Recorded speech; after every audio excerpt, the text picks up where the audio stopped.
Welcome, everyone. I'm so glad you're here today and joining us. I am so glad to have Dona Rutowicz with us. Welcome, Dona. Thank you. I'm so happy to be here. Thank you. I am going to tell you about Dona and then we'll get into the interview. So Dona is a relationship expert who works with women 40 and older and who are post-divorce and seem to be getting stuck in the same places over and over again. Dona helps them figure out what's not working, break those cycles, learn how to fall in love with themselves again, and when ready, attract the man of their dreams. Thank you so much for being here. So, how did you get into this particular realm? Well, I always giggle because it's quite an interesting story. Believe it or not, I graduated with an undergraduate degree in accounting.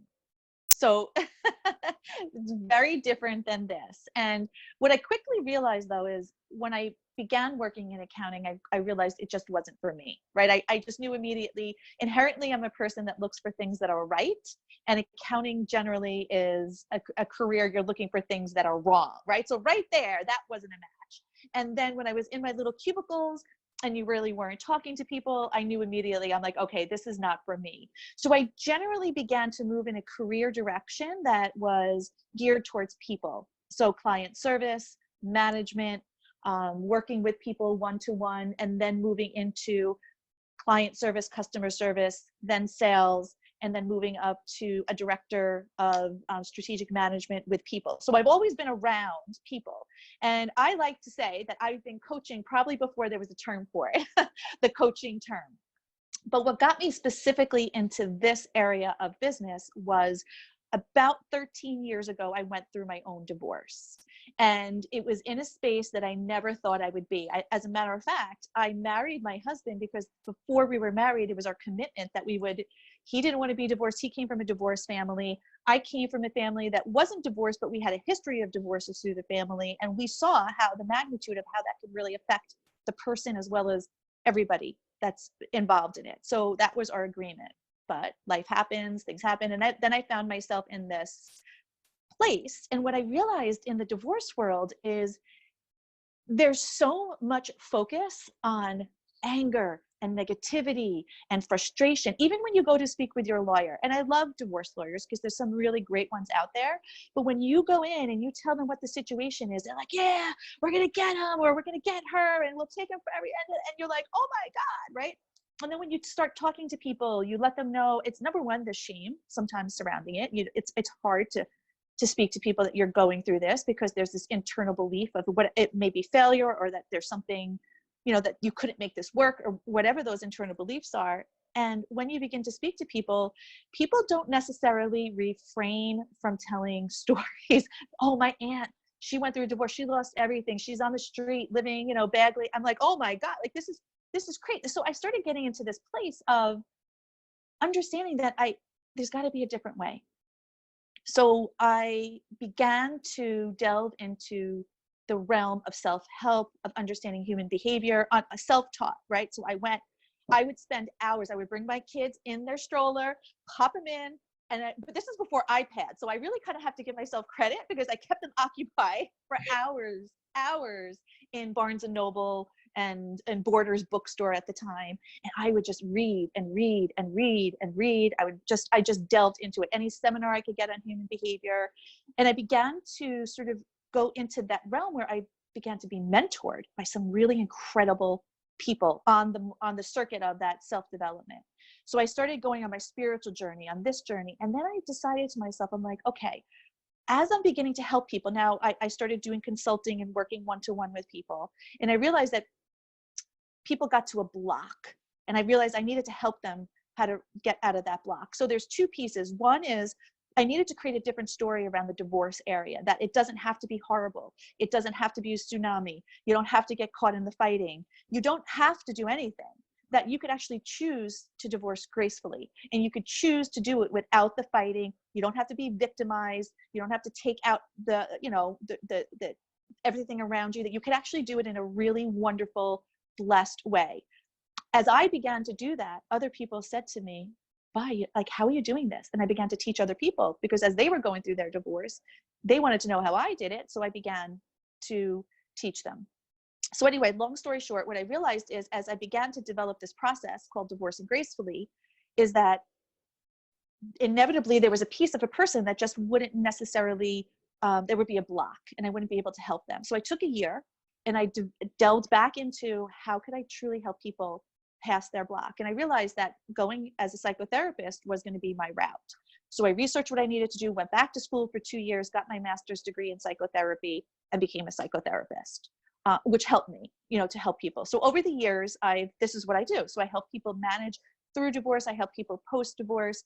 But what I really specialize in right now is helping women who are 40 and above, who are post-divorce, who seem to get caught in the same patterns over and over again. And we take the time to understand why. So they're not marrying their ex-husband over and over again, but they know they want to try find that true love. So I help them to identify those patterns. I help her to fall in love with herself again. And when ready, if she's ready, is to attract that perfect soulmate. So long story short, but that's how I got here. Well, yeah, I mean, that is remarkable. And I am sure that many people, many of our listeners today can relate to that story. Mm-hmm. Yeah, because it is, unfortunately, people have gone through divorce, and it is a very difficult time, and you're beating yourself up, you're blaming the other person, etc. And to remove yourself from that negative mindset and be able to go through the separation and all the stuff along with that is difficult, but be able to go through that with your heart versus your angry brain is and I find that it's not only for me, I have discovered over the years of doing this that there's 3 very distinct phases of a separation and divorce cycle. Because you probably know this, dealing with a lot of women who are post-divorce as well, is that when the divorce comes, the marriage has been over for years, right? Divorce isn't like, oh, today you wake up and I'm divorced and it has been prefaced by years of fighting, years of being unhappy, maybe years of trying to figure it out. But by the time the divorce comes, there's a lot of trauma. So there's the first phase is what I call the nest phase, is where you really need to be with someone who could sort of bring you in their nest and help you heal, right? And to lick those wounds and give you a safe place to just heal. Then about a year later, I notice post-divorce, about a year later, you sort of begin to see the light of day again, right? And a lot of people say, oh my God, a year is so long, but it really isn't, because there's so much that goes with a divorce that every day you're just waking up and you're more reactive to your environment versus responsive. But there does come a day, and there is light at the end of the tunnel when you wake up and you're like, wow, I could see the light of day. And that's where you begin to go in your flight phase, where you begin to say, okay, this has been through this, where can I go and what could I do? And you begin to see possibility in your life again. You begin to see hope. You begin to see that if you do want true love, that's possible for you. And maybe there's a career change, or maybe there's a life change that you want to do. That all comes possible. And then the last phase is, and each phase is bringing someone with you who could help you along. I find it's critical. The one thing I will say to every woman, regardless, even divorce or not divorce, is have that coach or have that person to guide you. Because it's critical in life to have a different perspective, to have someone who knows something that you don't know, that could just ask you the right question to elicit you're making your own path, but sometimes you need the right questions asked. So after that soar phase is where you really begin to see possibility, and then you go into flight, where your life really is your own again, and you feel like you again, and you may not have felt like you for the last 10 years. So it's almost like this new identity. Yeah, I can definitely relate. So I've been through, and I don't know about our audience, maybe they've been through a divorce. I've been through a death of a spouse, and then a separation of a long-term relationship, which basically was like a divorce, because even though we weren't legally married, we still had bank accounts together. Sure. And phone bills together, and car insurance and all that stuff. So yeah, there was, we had to deal with all that. And so I can definitely say that the process of grief was, and the process of separating and the loss of that relationship, although it wasn't as intense as the grief process, there was a grieving process because of the loss of that Oh, relationship. absolutely. And I find that grief is insidious. That there are days that you think you're over it or over the grief, and you don't realize it's like running underneath, right? You know how when you're on your phone, you have all of those programs that are running underneath, the phone still operating, but all those programs are running and they're taking up energy. And then one day the phone just goes bloop, and you have to turn it off and turn it back on. It's the same thing with grief, is that it's so insidious that sometimes years later, these things, pile up. And that's the reason why I chose to do the work that I do, is because you do feel, and you are in a good space, but somehow, or just things could be triggered, or things happen and you realize this grief cycle is still possibly there with you. And until you address it, it sort of just follows you like a shadow. But it's a very difficult process, but it's a very enlightening process too, because I do believe that in every mess we can find a miracle. And if you're ready, willing, and able to be vulnerable, to be committed, to be resourceful, to look at your grief and not be afraid of it and run from it, but actually ask it and have conversations with it. People think I'm crazy because I talk to myself all the time. But to have conversations with it and just ask, like, what is it that I can learn here? Right? Not from a critical standpoint, not from a shame or condemnation because you didn't do anything wrong. I love Maya Angelou's quote, which says, when you know better, you do better. And that's simply it. You did the best you could with what you had at the moment. But now you have a choice. Do you want to know better, or do you want to continue the patterns of the past? And this is where I find will either make or break the success of a person's life, because it's very easy to continue the patterns of the past. And you can, nothing wrong with that if you so choose. However, when you choose the other way to break those patterns, it's amazing what life and universe will give you. Because in my experience, God, the universe, I say God, but the universe, source, whatever you want to say, will always give you more than you ever anticipated. Absolutely. Yeah, I mean, it's not easy going through what we need to go through in our lives. I try to look at the things that I go through as a learning experience. So, even if it's difficult, or if it's joyful, or if it's just random things that happen, I really try to look at things and say, what am I supposed to learn from this? What's happening in my journey that is bringing me to this moment?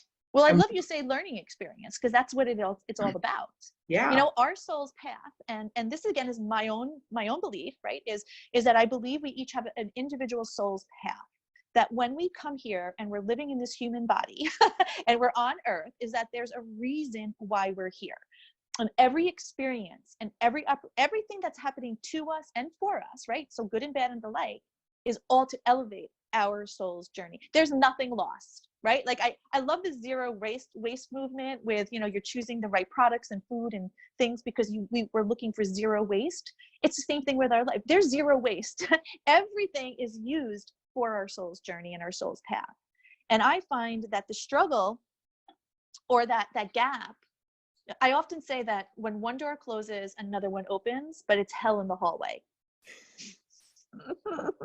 Because it is. And you're like in the hallway because, and then this is where the fear comes, because so many of us, and again, I'm using this in a general way, but so many women we're heart-centered, and we're emotionally attached to things. And biologically, that's the way we were created. We were created to be able to nurture other people, right? Could you imagine if if we're the vehicle to give children and then we didn't have the nurturing ability? I don't know if the race would survive. We'd just be like, go ahead, we nurture things. But sometimes our greatest gift could also be our greatest struggle, because that nurturing part can keep you tied to the past and wanting to go back, because that's where and that's where you think you feel safe, where really the most, I guess, empowering thing we could do is when that door closes, is leave it closed and then move into the new door, because when you open that new door, there's a world of possibility.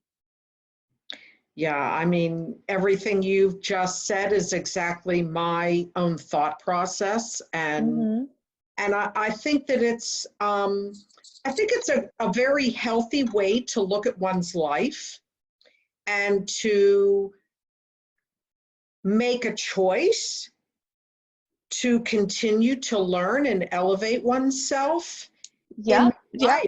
Because, go ahead. I was just saying, as you're thinking, my mind is moving. So sorry, I didn't mean to interrupt you. That's pretty rude. That's okay.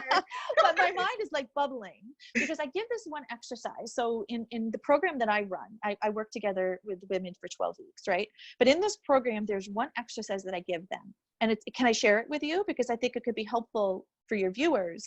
Is sometimes we don't even realize how we're operating. Meaning, are we operating in the past? Are we operating in today? Or are we operating in the future? Because life is life, and we're busy. We've got things to do. We have work. We have, families. We're busy, busy, busy, busy.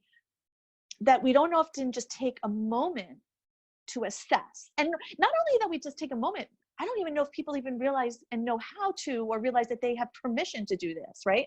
It's almost like we're so ingrained by the way society has taught us to act and behave and run, that we don't even realize that it's okay to take time for you, that it's give yourself a big fat permission slip.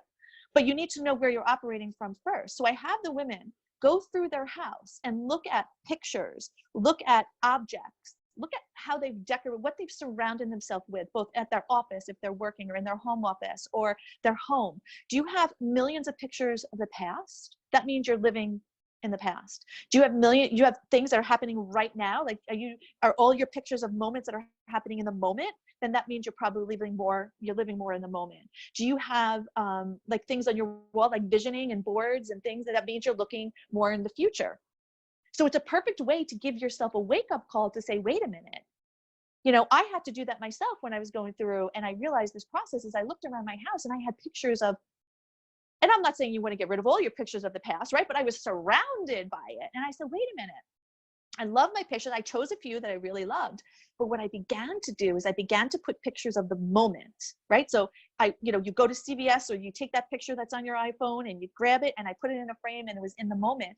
But I actually began to put more pictures of my future, right? I began to put pictures of the home that I wanted, or the relationship that I wanted, or the job that I wanted, or the trips that I wanted to take, or even just the feeling that I wanted to elicit, a feeling joyful and peaceful, and putting gratitude things on the wall, or quotes that were meaningful to me, because I knew that the energy that I operate every single day is what's going to create my tomorrows. So if I'm stuck in the past, and I'm stuck feeling sad, or I'm stuck feeling, and then I'm going to create the same thing over and over again. And that's the definition of insanity, is expecting something different and doing the same thing. So that's a really good exercise for the women and men who are listening to this, is to do that inventory of their home and take a moment to see how you're operating. And if you're operating in the past, again, not a problem. Just take the pictures that you love the most, but begin to operate in the today and in tomorrow. The past is gone. We can't do anything about it. It's forgotten about you, right? It's gone. It's finished. Today is the gift, and then tomorrow is our visioning from where we want to be. That's a beautiful exercise. Mm-hmm. And when I think about like my own personal situation with this kitchen remodel, it actually went into my living room too. So I have very little artwork on my walls now. So my boyfriend was hanging some pictures for me, and I looked at all my old stuff, and I'm like, I don't know what I want to do with this. Yeah. And in my office, I have a vision board. And I just received a gift from somebody that I had my boyfriend hang up. And it says, live the life you've imagined. Yeah. I have it facing me right now. And he gave me some artwork because he's an artist. I love it. I have those facing me right now too. Me too. I have this right in my window. This one says, take time to coast. Because Nice. I'm a beach girl, and as much as I love the work that I do, and I'm so honored to do the work, I need the reminder to rest, because I realized for me, and again, this is me personally, that I operate the best when I'm rested. So I could I guess one of my downfalls could be is like, I could just keep going and going, but I need to take that time. Or let me even rephrase it. I choose to take that time so that I could rest, so I could be the best person I can. So I do. If you look around my office right now, I have millions. I have my, my boards, and I have that. So we're kind of two peas in a pod there. Yeah, and I think it's Mhm. important for people to have a vision board, to acknowledge what they want in the future, because it helps you manifest that. Definitely. Without a doubt. Now, we could get into quantum physics here, and I could talk for hours on this, but it is absolutely the way that what you are speaking, you are actually creating your tomorrows. And it's not necessarily, I think the words we speak are very, very important to create our tomorrows, but actually it's more about how you feel. It's the feeling that you're generating. So if you're driving from a place of lack, like, I don't know about you, even know about myself post-divorce, and even the women I work with, is that we're masters of putting ourselves together, and the outside looks like we've got everything buttoned up, but the inside's an absolute disaster, right? We're anxious, or we're worried, or fearful, or we're, how are we going to live, or will I ever find true love again? Is it possible for me? And all of these thoughts, they're our internal recorders. That's what we need to get a hold of and stop and replace and replace it with the other things that are going to elicit your feeling of feeling possibility and hope and love and gratitude. Because when you put together the formula of the love and gratitude feeling along with the words that you're speaking, you're going to get what you want. You will. It's just a matter of time. See, I think that so many of us too believe, well, I want something, and we live in a society, we have drive-throughs everywhere, right? We have drive-throughs at Starbucks, and now you don't even have to leave your house. You have DoorDash that will actually deliver to your house for you. So you don't even have to leave your house. But I often say when it comes to this, there's no drive-through breakthroughs.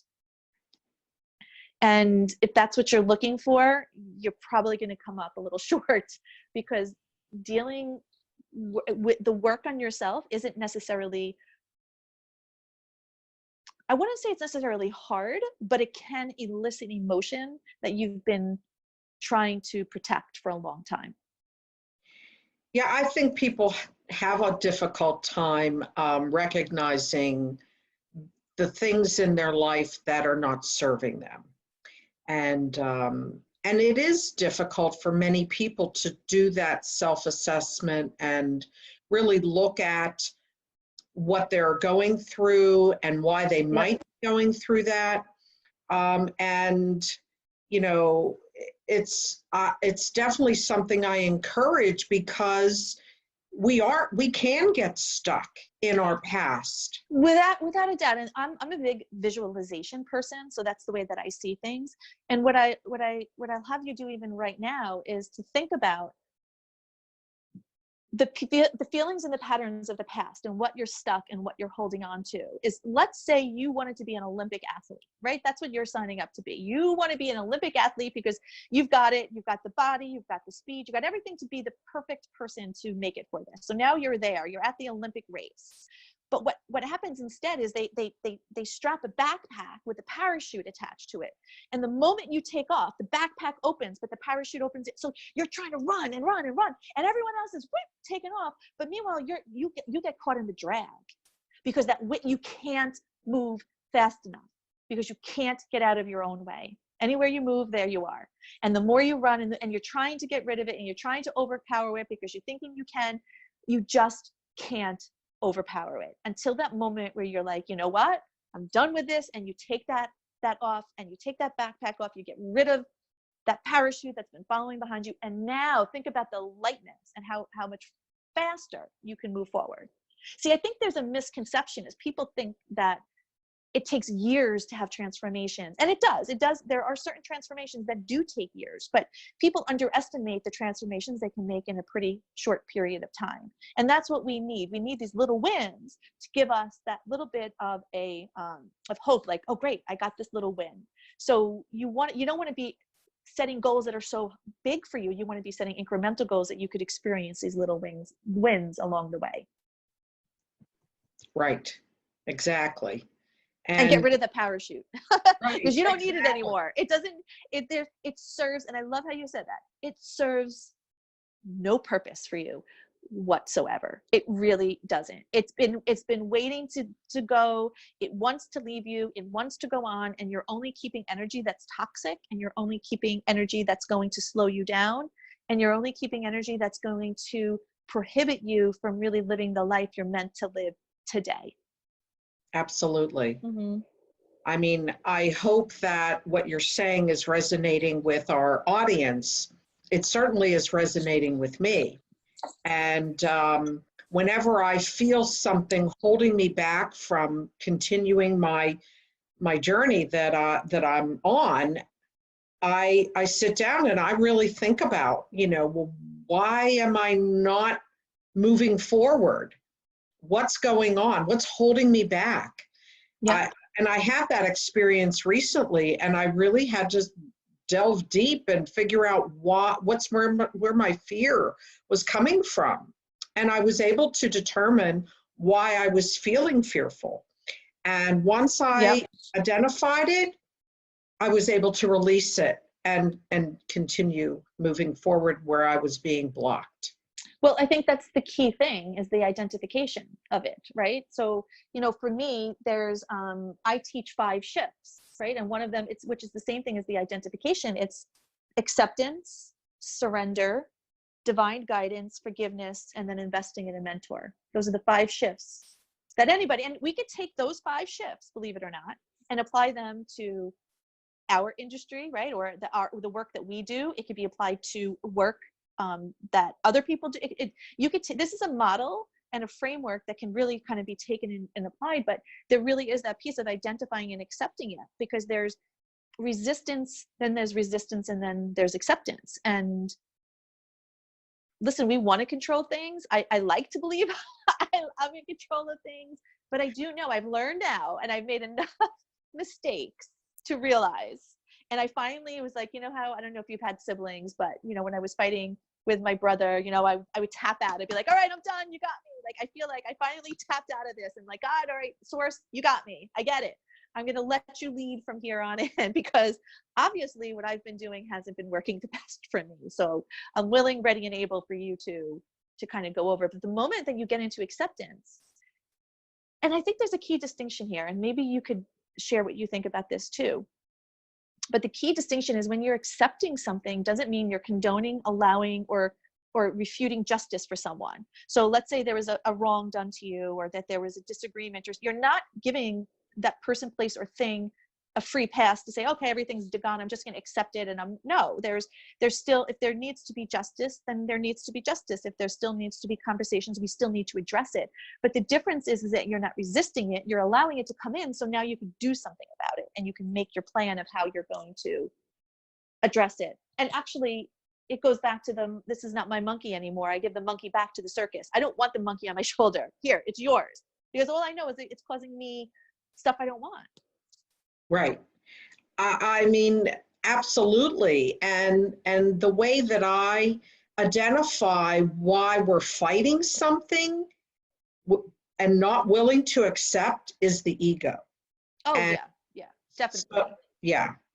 And it's the ego of all of our belief systems, of Mm-hmm. of who we should be. What's our story? This goes back to Brene Brown, who I love, Brene Brown, right? And she talks about her story and being vulnerable, is that we have weaved, how we weave stories, right? How we weave stories, and all of these shoulds and beliefs of who we should be, and who we're presenting to the world, and how we want the world to see us. And if we could just get rid of all of that and just be, the weight that's lifted is like priceless. Right. Exactly. Yes. So you've been so informative and so generous with your information. I greatly appreciate that. Is there any last thoughts that you would like to share? I don't think so. I mean, I think we've had, just in our dialogue, this is great. I'm all fired up now. I'm like ready to take on the world here. But yeah, no, I think the way that I would just close here is that it's remembering that anything is possible. And you could really have, and I mean this sincerely, and I mean this from my heart, is that you really can have what it is you desire, and you really can have what it is you want. It's just allowing yourself to be guided to the resources, tools, people, places, and things that are going to help you get there, and to, again, go through that exercise and figure out, because you're not going to be able to move forward and create what you want if you're living in a yesterday, living in today. So that's really what I would say to close. And I wish everyone a wonderful day. And that's it. Thank you for having me. You're welcome. Do you have a free gift to offer our guests? I do. So I have a free masterclass that is, it's completely free. And I talk about the 5 shifts. I talk about the acceptance, the surrender, divine guidance, forgiveness, and investing in a mentor, all of those pieces of how you could use those to create your life, and how you could use to transform divorce into an amazing life and attracting your ideal partner. And it's free. It's about 45 minutes long, and I think it's wonderful. So I'm happy to share that with the group. That's very generous. Thank you so much for that. And Donna, thank you so much for this today. It was definitely enlightening for me and thought-provoking. And I hope that our audience feels the same way and got a lot out of what you had to share. Thank you so much. You're welcome. Thank you for having me. You're welcome.